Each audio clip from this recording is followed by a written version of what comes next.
Hi everyone and happy Sunday. Hope you had a good 4th of July yesterday. What'd you do? Actually, we didn't do much of anything. I worked at Mary Jane's and all our family is gone, so we just kind of did normal things. I hope you had a fun day. Well, as you can see, I'm wearing sunglasses and there's a reason for that, but I'm going to tell you about that later, so stay tuned, okay?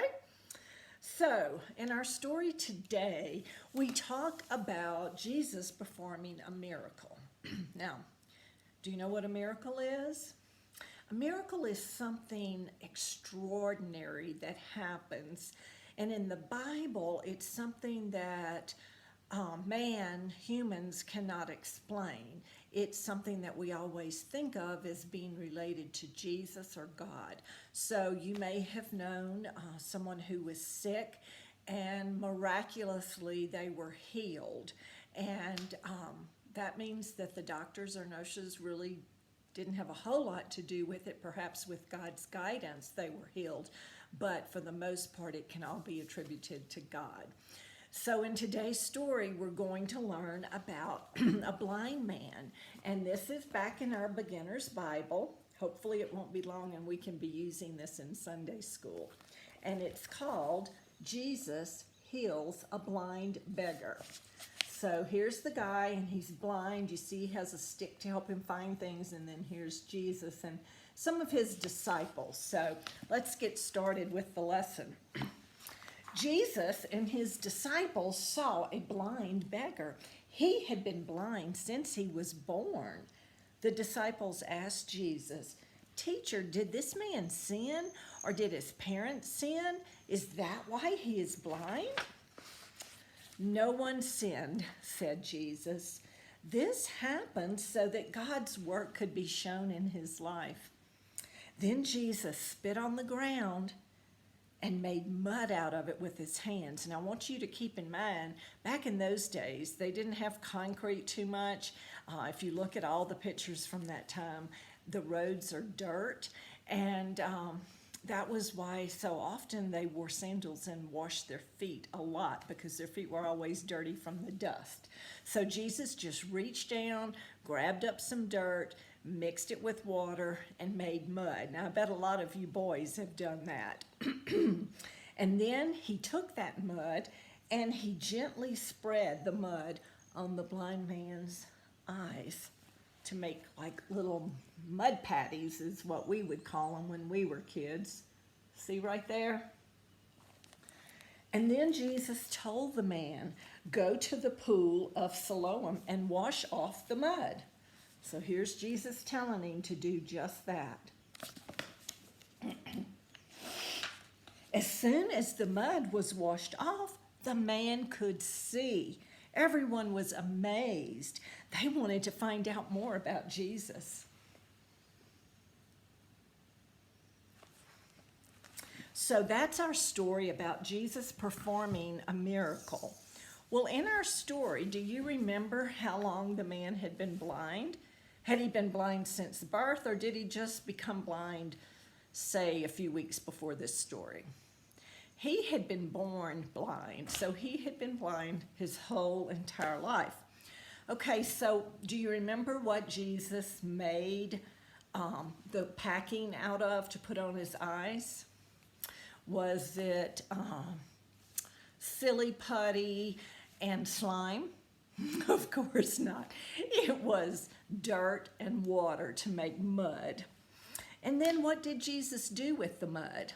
You know, as kids, when we would make mud pies, we would pretend that they were real food and we would eat, not really eat them, but we would pretend to eat them.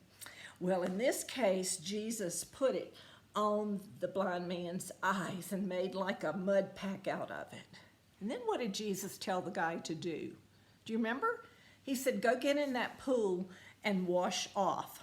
And what happened when Jesus told the man to do that and the man followed his orders? Do you remember? He came up out of the pool and all of a sudden he could see. So this is going to sort of be your craft this week. So the man was blind and he could not see anything. I'm going to send you this image so you can cut it out. It's dark. I cannot see anything but blackness. And then after Jesus put it on his eyes and the man washed in the pool, he could see. So first he was blind and then he could see. So I hope you'll have fun making that craft. Now, when someone is blind, it can cause a lot of hardships.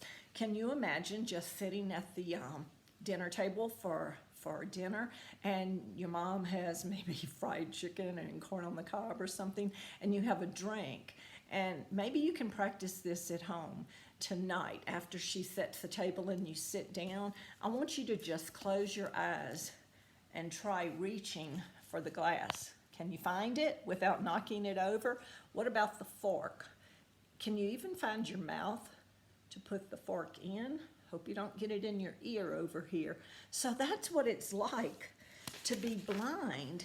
And for someone who is blind, the process of living everyday life can take a lot longer and can be pretty hard. What do you think it would be like to be blind?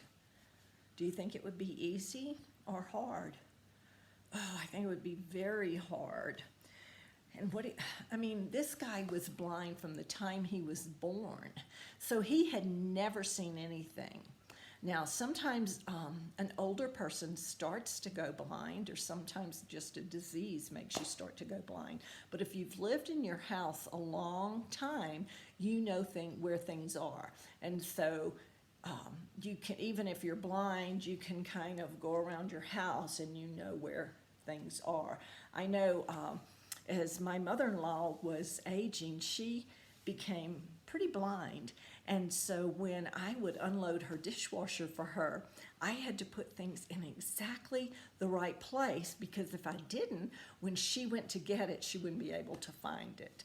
So just think how happy you would be if you were blind and all of a sudden Jesus healed you and you could see. So I have a coloring page I'm going to send you. This is Jesus Heals the Blind Man, and that story is found in the New Testament in John chapter 9, 1 through 6. So I'll be sending you that page. Now, before we get to our memory verse, I want to play a little game with you. If we were in class, we would probably sit in a circle, and I would describe people to you and see if you could figure out who they were, kind of like if you were blind and you couldn't see them.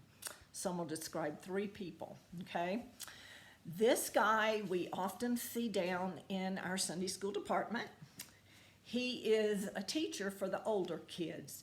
He is super duper tall, like he's over 6 feet.